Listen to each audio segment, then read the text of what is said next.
सुनिए, मेरा नाम रोहन है। क्या आप मुझे बता सकती हैं कि आप कंप्यूटर से कौन कौन सी सेवाएं प्रदान करती हैं? हाँ बिल्कुल, मेरा नाम गीता है और जैसा कि आप देख रहे हैं कि मेरे पास इंटरनेट सुविधा युक्त एक कंप्यूटर है, जिसके जरिए मैं विभिन्न सेवाएं जैसे रेल टिकट की बुकिंग, विभिन्न प्रकार की सूचनाएं जानने में, बिजली व मोबाइल फोन के बिलों का भुगतान, बैंक से लेन देन, पैन कार्ड, पासपोर्ट का आवेदन आदि आदि सुविधाएं प्राप्त करा सकती हूँ।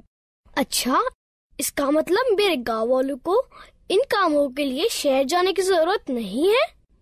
नहीं, बिल्कुल नहीं। यदि गांव में इंटरनेट युक्त कंप्यूटर सुविधा उपलब्ध है, तो गांव वालों को इन सुविधाओं को प्राप्त करने हेतु शहर जाने की आवश्यकता नहीं है।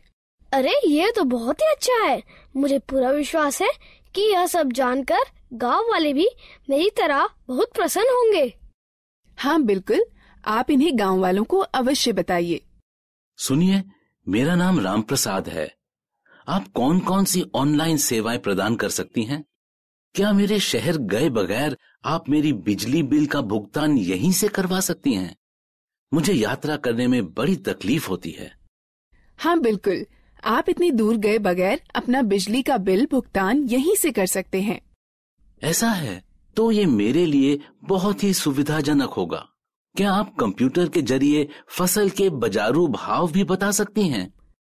हाँ बिल्कुल, मैं कंप्यूटर पर इंटरनेट के जरिए वर्तमान में फसल के भाव भी बता सकती हूँ। यह तो आश्चर्यजनक है कि हम ये सारी सुविधाएं गांव में भी प्राप्त कर सकते हैं। हाँ, इंटरनेट के जरिए ये सभी सुविधाएं आप अपने गांव में ही प्राप्त कर सकते हैं। मैंने सुना है कि आजकल इंटरनेट की सुविधा मोबाइल फोन पर भी उपलब्ध है। क्या ये सत्य है? हाँ रोहन, न केवल मोबाइल फोन बल्कि आजकल लोग स्मार्टफोन अथवा टैबलेट पर भी इंटरनेट कनेक्शन का उपयोग बहुत सारे कामों के लिए करते हैं। यह सब सुनने में बहुत रुचिकर लगता है। क्या आप मुझे कंप्यूटर, स्मार्टफोन और टैबलेट के बारे में सिखा सकती हैं? बिल्कुल रोहन, कृपया बैठ जाइए। मैं आपको कंप्यूटर, स्मार्टफोन और टैबलेट के बारे में और अधिक बताती हूँ। बाकी आप लोग भी बैठ जाइए, जिससे मैं आप सभी को डिजिटल यंत्रों के बारे में और अधिक बता सकूं। सबसे पहले हम यह सीखते हैं कि कंप्यूटर क्या है। कंप्यूटर एक इलेक्ट्रॉनिक यंत्र है जिसका उपयोग आंकड़ों व सूचनाओं के संकलन व प्रसंस्करण के लिए किया जाता है। हम कंप्यूटर से क्या क्या कर सकते हैं? कंप्यूटर के जरिए मीलों दूर रहने वाले परिवार के सदस्यों व मित्रों से जुड़ा जा सकता है। रेल टिकट बुक कराए जा सकते हैं, बैंक खाते में लेन देन किया जा सकता है, सूचनाएं एकत्रित की जा सकती हैं, खेल खेले जा सकते हैं, गाने सुने जा सकते हैं और सिनेमा पिक्चर देखी जा सकती है। अब हम कंप्यूटर व उसके विभिन्न हिस्सों के बारे में सीखते हैं। A computer is divided into two parts, hardware and software. The computer and all the equipment connected to it are called hardware. Software is the set of instructions that the computer follows in performing a task. आपका मतलब है कि screen पर दिखने वाले सभी icons software होते हैं? हाँ रोहन, सॉफ्टवेयर कंप्यूटर में प्रोग्राम होते हैं जिनसे हम भांति भांति के काम करते हैं। अब हमें विभिन्न उपकरणों के विषय में जानना चाहिए जिनसे कंप्यूटर बनता है। कंप्यूटर के 3 अंग होते हैं। पहला इनपुट डिवाइस, दूसरा प्रोसेसिंग डिवाइस, तीसरा आउटपुट डिवाइस। जैसे एक ट्रैक्टर को चलने के लिए डीजल अथवा पेट्रोल की आवश्यकता होती है, ठीक उसी तरह कंप्यूटर में डाटा भरने, निर्देश अथवा सूचनाएं संकलित कर विभिन्न कार्य करने के लिए उपकरणों की आवश्यकता होती है। Devices which are used to insert data, instructions or information into a computer are called input devices. इन चित्रों को देखो, ये कुछ इनपुट डिवाइसें हैं जिनका प्रयोग कंप्यूटर में होता है। ये इनपुट डिवाइस निम्न हैं: pen drive, mouse, keyboard, CD, microphone. Keyboard और माउस प्राथमिक इनपुट डिवाइसें हैं। यह बिल्कुल टाइपराइटर के कीबोर्ड की तरह दिखता है। हाँ, इसमें कुछ अतिरिक्त बटन अवश्य है। सामान्य कीबोर्ड के बटनों के साथ इसमें कुछ अंक एवं विशेष बटन अवश्य होते हैं। क्या आप मुझे बताएंगी कि इन विशेष बटनों का प्रयोग किस लिए किया जाता है? अंक बटनों की सहायता से कैलकुलेटर की भांति कंप्यूटर में अंक भरे जाते हैं। नेविगेशनल बटन मार्गदर्शक बटन होते हैं जो मॉनिटर पर पेज देखने में सहायक होते हैं। प्रोग्राम में पेज अप बटन विषय के दिखने वाले भाग और कर्सर को स्क्रीन पर आगे बढ़ाता है। प्रोग्राम में पेज डाउन बटन विषय के दिखने वाले भाग और कर्सर को स्क्रीन पर पीछे करता है। प्रोग्राम में होम बटन कर्सर को विषय के आरंभ में ले जाता है। प्रोग्राम में एंड बटन कर्सर को विषय के अंतिम लाइन में ले जाता है। प्रोग्राम में ये तीनों बटन संपादन बटन कहे जाते हैं जो कंप्यूटर में पठनीय विषय में संशोधन करने में सहायक होते हैं।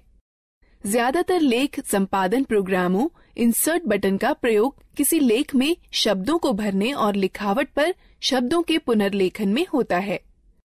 डिलीट बटन लेख संपादन प्रोग्रामों में एक एक कर अक्षर दाईं ओर मिटाता है। बैकस्पेस बटन लेख संपादन प्रोग्रामों में एक एक कर अक्षर बाईं ओर मिटाता है। ये 4 बटन किस काम के लिए प्रयोग किए जाते हैं?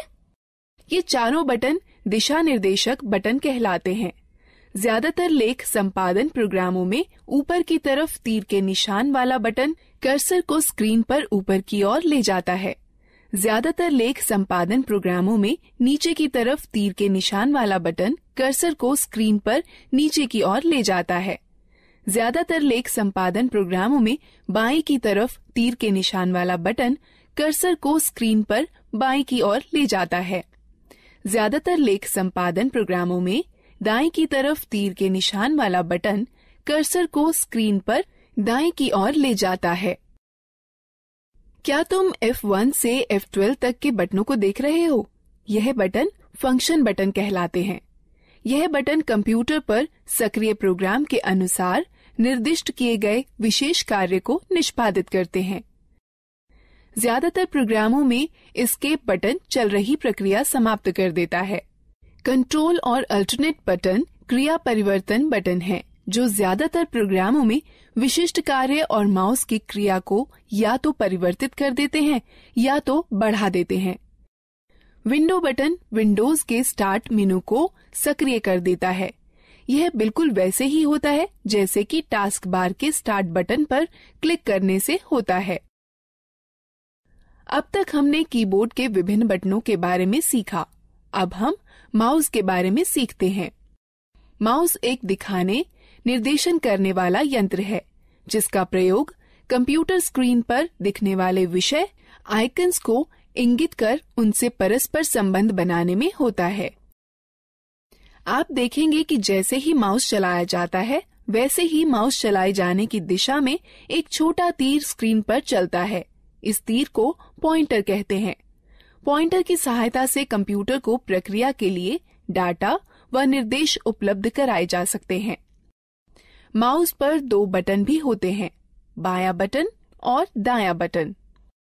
माउस के दोनों बटनों के बीच में एक घूमने वाला चक्का भी होता है, जिसकी मदद से प्रलेख या डॉक्यूमेंट और वेब पेज पर आसानी से चला जा सकता है। ये माउस द्वारा किए जा सकने वाले कुछ कार्य हैं। माउस के बाएं बटन को एक बार दबाकर स्क्रीन पर किसी प्रोग्राम को चुना जा सकता है। माउस के बाएं बटन को लगातार 2 बार बिना किसी अंतराल के दबाकर क्लिक कर किसी प्रोग्राम के अंदर प्रवेश किया जा सकता है।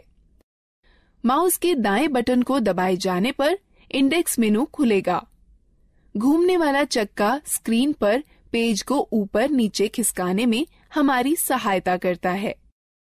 जिस तरह दानों से भूसी निकालने या गेहूं को पीसने में ग्राइंडिंग मिल एक प्रोसेसिंग मशीन की तरह काम करती है, उसी तरह कंप्यूटर में वह यंत्र जो डाटा संग्रहण और संरक्षण को नियंत्रित करते हैं वह प्रोसेसिंग डिवाइस कहलाते हैं। कंप्यूटर प्रोसेसर या सीपीयू प्रोसेस की जाती है, फिर कंप्यूटर की मेमोरी या आरएएम में संरक्षित की जाती है। जिस तरह दानों से भूसी निकालने या गेहूं को पीसने में ग्राइंडिंग मिल एक प्रोसेसिंग मशीन की तरह काम करती है, जिस तरह अनाज और भूसे को अलग अलग करने वाला थ्रेशर एक आउटपुट मशीन है, उसी तरह कंप्यूटर के साथ परिणाम को दिखाने के लिए जो यंत्र प्रयोग में लाए जाते हैं उन्हें आउटपुट यंत्र कहते हैं। मॉनिटर एक बहुत ही सामान्य आउटपुट यंत्र है। मॉनिटर स्क्रीन है जिसका प्रयोग आउटपुट जैसे शब्दों, अंकों व चित्रों को देखने में होता है। मॉनिटर दो तरह के होते हैं, कैथोड रे ट्यूब और flat panel display. Printer computer से प्रसंस्कृत डाटा लेता है जिसे सॉफ्ट कॉपी कहते हैं और उसे छापकर निकालता है जिसे हार्ड कॉपी कहते हैं। कंप्यूटर पर दिखने वाले किसी चित्र या लेख को सॉफ्ट कॉपी कहते हैं तथा उसी के छपे हुए को हार्ड कॉपी कहते हैं। प्रिंटर तीन तरह के होते हैं, इंकजेट प्रिंटर, लेजर प्रिंटर और डॉट मैट्रिक्स प्रिंटर। स्पीकर एक आउटपुट यंत्र जिसके द्वारा हम आवाज सुनते हैं। स्पीकर के बिना हम गाने अथवा आवाज विषयों आदि को सुन नहीं सकते। हेडफोन कंप्यूटर से आवाज आउटपुट देता है। ये स्पीकर की तरह होते हैं किंतु इन्हें कानों पर पहना जाता है, इसलिए एक समय में केवल एक ही व्यक्ति आउटपुट सुन सकता है।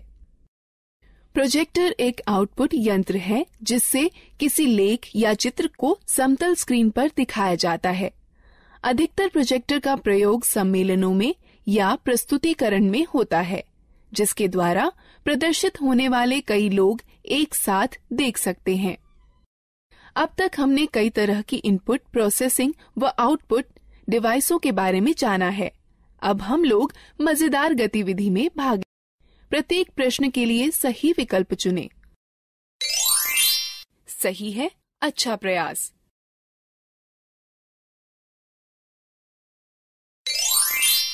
सही है, अच्छा प्रयास।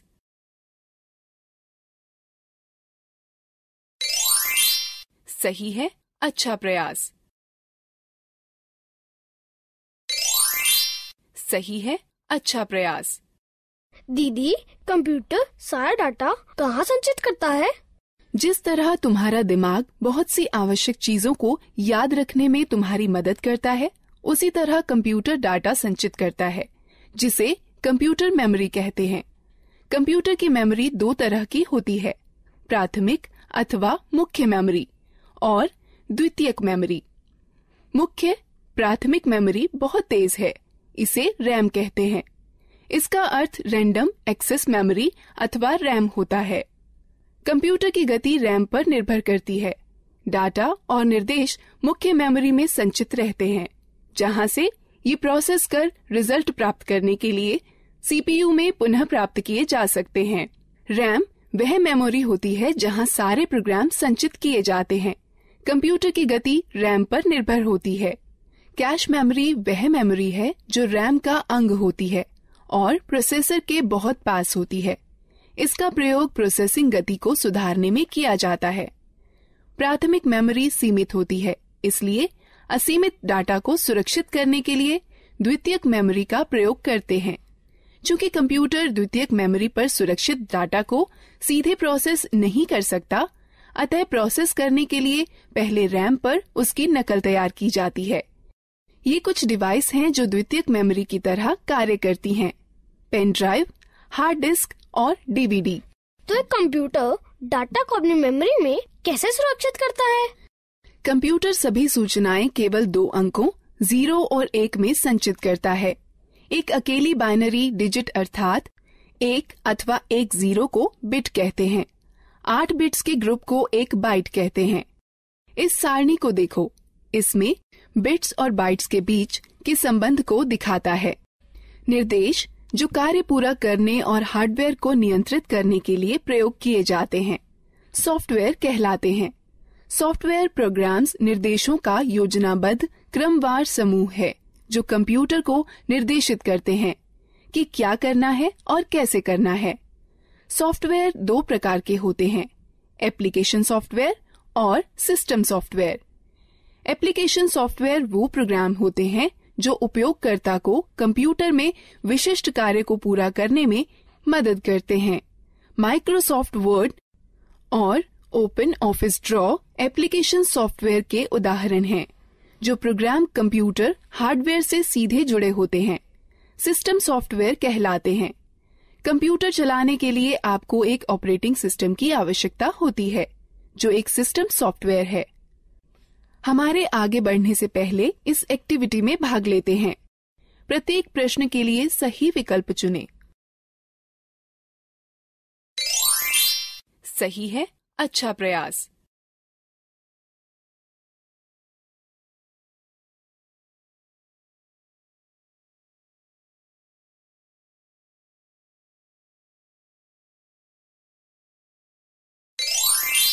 सही है, अच्छा प्रयास। गीता, ये सब रुचिकर है। मैंने पहले कभी भी कंप्यूटर नहीं चलाया है। क्या तुम मुझे बता सकती हो कि कंप्यूटर कैसे स्थापित किया जाता है और कैसे चलाया जाता है? अवश्य चाचा, मैं सब कुछ समझा दूंगी। सबसे पहले मैं आपको कंप्यूटर के विभिन्न अंगों से परिचित कराती हूँ। यह मॉनिटर है। यह टेलीविजन की तरह है और इसकी स्क्रीन पर आउटपुट देखा जाता है। यह सिस्टम बॉक्स है। इसमें सेंट्रल प्रोसेसिंग यूनिट अर्थात सीपीयू होता है। यह सीपीयू ही कंप्यूटर का मुख्य दिमाग होता है। यह कीबोर्ड और माउस हैं। यह दोनों इनपुट डिवाइस हैं, जिसके द्वारा कंप्यूटर में डाटा भरा जाता है। कंप्यूटर को जोड़ने के लिए सबसे पहले उसे मेज पर रखिए। तब सिस्टम बॉक्स के बगल में मॉनिटर रखिए। सिस्टम बॉक्स के पीछे का भाग देखिए। इसमें विभिन्न डिवाइसें जोड़ने के लिए खांचे बने हैं, जिन्हें पोर्ट कहते हैं। अब इस तरह से मॉनिटर सिस्टम से जोड़ा जाता है। सिस्टम बॉक्स वीडियो पोर्ट को वीजीए पोर्ट कहते हैं। इससे मॉनिटर को जोड़ने वाले तार को वीजीए केबल कहते हैं। वीजीए केबल के एक सिरे को सिस्टम के वीजीए पोर्ट से तथा दूसरे को मॉनिटर से जोड़ा जाता है।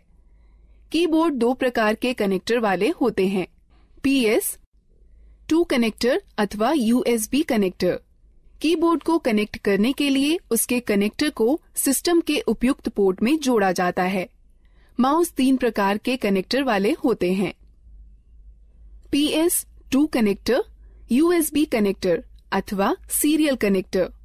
माउस को कनेक्ट करने के लिए उसके कनेक्टर को सिस्टम के उपयुक्त पोर्ट में जोड़ा जाता है। उसी तरह यदि आप प्रिंटर को जोड़ना चाहते हैं तो उसके कनेक्टर, जो इन दो में से किसी एक प्रकार का हो सकता है, समानांतर पोर्ट अथवा USB पोर्ट को सिस्टम के उपयुक्त पोर्ट में जोड़ दें। अब हम कंप्यूटर को बिजली के मेन बोर्ड से कैसे जोड़ सकते हैं? कंप्यूटर 2 बिजली सप्लाई के तारों के साथ आता है। एक बिजली सप्लाई तार को सिस्टम यूनिट के बिजली सप्लाई प्लग में तथा दूसरे तार को मॉनिटर के पोर्ट से प्लग करें। उसके बाद दोनों तारों को बिजली के पोर्ट से या UPS से जोड़ें। क्या आप हमें दिखा सकती हैं कि कंप्यूटर को कैसे जोड़ते हैं? बिल्कुल। कंप्यूटर चालू करने के लिए निम्न कार्यवाहियों का अनुसरण करें। पहले सिस्टम यूनिट व मॉनिटर दोनों की बिजली सप्लाई चालू करें। तब सिस्टम यूनिट का पावर बटन दबाकर उसे चालू करें व मॉनिटर का पावर बटन दबाकर उसे चालू करें। अब कुछ क्षण इंतजार करें और देखें कि मॉनिटर पर डिस्प्ले आने लगा है। इसे बूट स्क्रीन कहते हैं। धीरे धीरे सभी सॉफ्टवेयर लोड हो जाएं तो कंप्यूटर प्रयोग के लिए तैयार है। धन्यवाद गीता। पहली बार न केवल कंप्यूटर को देखा है बल्कि उसे चालू करना भी सीखा है। हाँ, कंप्यूटर के विषय में यह सब बताने के लिए धन्यवाद दीदी। अब क्या आप हमें मोबाइल फोन व टैबलेट के बारे में भी बता देंगी? बिल्कुल रोहन, मैं तुम्हें सिखाऊंगी कि मोबाइल फोन व टैबलेट कैसे चलाते हैं। हाँ, मैं भी इन चीजों के बारे में सीखना चाहता हूँ। पहले हम मोबाइल फोन व टैबलेट के विभिन्न अंगों, कार्यों व उपयोगों के बारे में जानते हैं।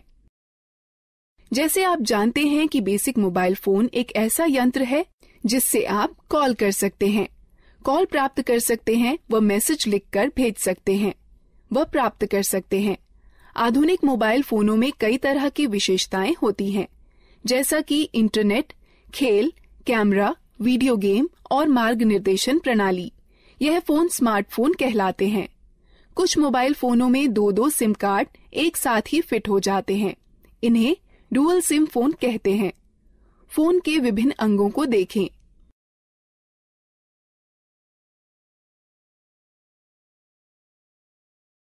गीता, क्या तुम मुझे दिखा सकती हो कि फोन में सिम व बैटरी कैसे डालते हैं? बिल्कुल, बस निम्न प्रक्रियाओं का अनुसरण करें। पहला, फोन को स्विच ऑफ कर दें और पीछे का कवर निकाल दें। उसके बाद फोन की बैटरी निकाल दें। तब सिम खांचे में सिम डाल दें। अंत में बैटरी व कवर पुनः लगा दें और फोन को चालू करें। धन्यवाद गीता, मुझे फोन की बैटरी चार्ज करने में भी समस्या होती है। चिंता न करें, बस निम्न प्रक्रियाओं का अनुसरण करें। पहला, चार्जर को दीवार पर बिजली के बोर्ड में लगाएं। तब चार्जर को फोन में लगाएं। कुछ समय बाद जब मोबाइल बैटरी फुल दिखाए तो पहले चार्जर को फोन से निकालें, फिर दीवार से निकालें। मैं आपको सिखाती हूँ कि फोन के बटनों को लॉक व अनलॉक कैसे किया जाता है। हमें बटनों को लॉक क्यों करना चाहिए? चाचा, जब आप लंबे समय तक फोन का प्रयोग न कर रही हों तो उसे लॉक करके रखना अच्छा होता है। इसकी यह प्रक्रिया है। फोन लॉक करने के सिलेक्ट मेन्यू पर जाइए और स्टार बटन दबाइए। अब ये लॉक कैसे खुलेगा? इसे खोलने के लिए फोन का अनलॉक बटन दबाइए और तब स्टार बटन दबाइए। मेरे पास ये नया मोबाइल है और मुझे यहाँ तक नहीं पता है कि इसकी विशेषताएं कैसे देखें। आप अपने मोबाइल की विशेषताएं देखने के लिए पहले मेनू आइकन छुएं या मेनू बटन दबाएं, जिससे फोन के सारे फीचर दिखाई पड़ने लगेंगे। और पीछे जाने के लिए पीछे आइकन को छुएं या बटन को दबाएं। पुनः आरंभ में जाने के लिए होम आइकन को छुएं या बटन को दबाएं। बेसिक फोन अथवा टच स्क्रीन फोन रिंगटोन घंटी बदलने के लिए निम्न प्रक्रिया अपनाएं। बेसिक फोन के लिए पहले मेनू चुनें, फिर सेटिंग, तब टोन चुनें और फिर खिसक कर रिंगटोन पर जाएं। तब गैलरी खोलने के लिए खिसक कर गैलरी पर जाएं, जहां पर कई रिंगटोनों की सूची दिखाई देगी। अब आप अपनी इच्छा अनुसार टोन का चयन कर सकते हैं। टच स्क्रीन फोन रिंगटोन बदलने की प्रक्रिया। पहला, होम आइकन को छुएं, फिर मेनू आइकन को छुएं, फिर पर्सनलाइजेशन सेटिंग्स आइकन को छुएं, फिर सेटिंग आइकन को छुएं, फिर प्रोफाइल सेटिंग आइकन को छुएं। तब रिंगटोन या नोटिफिकेशन रिंगटोन आइकन को छुएं। तब रिंगटोन की सूची में खिसक कर अपनी इच्छानुसार रिंगटोन चुनें। तब ठीक ओके आइकन को छुएं। मैं अपने फोन में अलार्म सेट करना चाहता हूँ। क्या सुबह जल्दी अलार्म सेट करने में आप मेरी मदद कर सकती हैं? निम्न प्रक्रिया से आप स्वयं कर सकते हैं। बेसिक फोन के लिए पहले मेनू में अनुपयोग चुनें, फिर अलार्म घड़ी, उसके पश्चात अलार्म का समय सेट करके सेव चुनें, फिर खिसक कर रिंगटोन पर जाएं। यदि आप अलार्म को दोहराना चाहते हैं तो चयन के विकल्प में जा दोहराना, फिर दिनों का चयन कर संपन्न चुनें। टच स्क्रीन फोन में निम्न प्रक्रिया अपनाएं। पहले मेनू को छुएं, तब घड़ी को छुएं, तब अलार्म को छुएं, अलार्म का समय सेट करके सेव चुनें। दीदी, क्या आप हमें टैबलेट के बारे में बता सकती हैं? हाँ जरूर, मैं अभी बताने ही वाली थी। टैबलेट एक कॉम्पैक्ट डिवाइस है जो एक स्मार्टफोन अथवा एक लैपटॉप अथवा कंप्यूटर की तरह है। आजकल टैबलेट अपने सुविधाजनक आकार और फीचर के सरल उपयोग के कारण बहुत लोकप्रिय हो गए हैं। इनका उपयोग हम इंटरनेट पर ब्राउजर, मेल चेक करना, डाउनलोड और किताबें पढ़ने, गेम खेलने, वीडियो देखने के अलावा संगठक के रूप में किया जा सकता है। टैबलेट विभिन्न प्रकार के होते हैं। यहाँ पर कुछ हैं। बुकलेट टैबलेट पीसी का सबसे सरलतम रूप है, जो किताब की तरह दिखता है।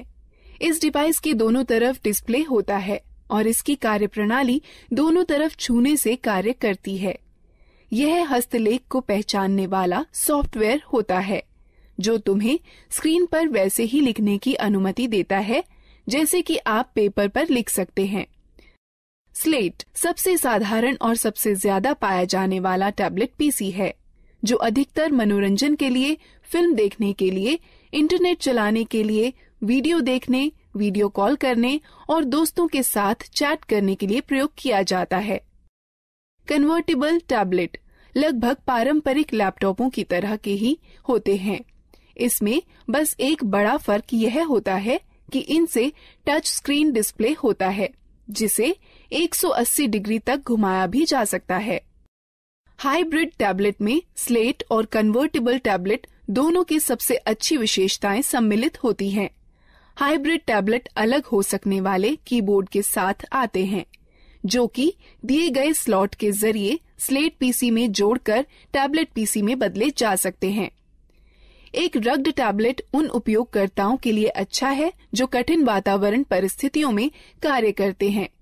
इनके अंदर की हार्ड ड्राइव झटकों को सहन करने वाली और इनका सुरक्षात्मक कवच इन्हें काफी टिकाऊ बनाता है। यह एक बात आपके लिए ध्यान में रखना अति आवश्यक है कि प्रथम बार इनका उपयोग करने से पूर्व इनकी बैटरी को कम से कम 6 से 7 घंटे चार्ज करना चाहिए, जब तक कि बैटरी पूर्ण रूप से चार्ज न हो जाए। हम बैटरी कैसे चार्ज करते हैं? इन चरणों का अनुसरण करो। पहला, केबल को चार्जिंग हेड में लगाएं और प्लग को स्टैंडर्ड एसी पावर में लगा दें। डिवाइस अपने आप चार्ज होने लगती है। डिवाइस के पूरा चार्ज होने के बाद चार्जर को प्लग से हटा देना चाहिए। डिवाइस में ऊर्जा संरक्षण हेतु पावर सेव बटन को दबाकर स्क्रीन को बंद किया जा सकता है। स्क्रीन को पुनः चालू करने के लिए यह प्रक्रिया दोबारा करें। डिवाइस को बंद करने का सही तरीका क्या है? जब आपको डिवाइस बंद करनी हो तो निम्न चरणों का अनुसरण करें। पहले, पावर बटन को कुछ क्षण के लिए दबा कर रखें। तब टैबलेट को बंद करने के लिए मेनू खुलने पर दिखाई देगा। तब पावर ऑफ पर टच कर डिवाइस को बंद करें। एक टैबलेट की होम स्क्रीन एप्लीकेशन फंक्शन मेनू के लिए स्टार्टिंग पॉइंट है। आप अपनी होम स्क्रीन को एप्लीकेशन आइकन्स शॉर्टकट फोल्डर को जोड़ करके कस्टमाइज कर सकते हैं। अतिरिक्त डिस्प्ले स्क्रीन के लिए स्क्रीन को दाएं अथवा बाएं खिसकाएं। तो तुमने सीखा कि कैसे लैपटॉप, कंप्यूटर, मोबाइल फोन और टैबलेट को इस्तेमाल करते हैं। अब हम इस प्रक्रिया में भाग लेते हैं। प्रत्येक प्रश्न के लिए सही विकल्प चुनें। सही है, अच्छा प्रयास। सही है, अच्छा प्रयास। सही है, अच्छा प्रयास। सही है, अच्छा प्रयास।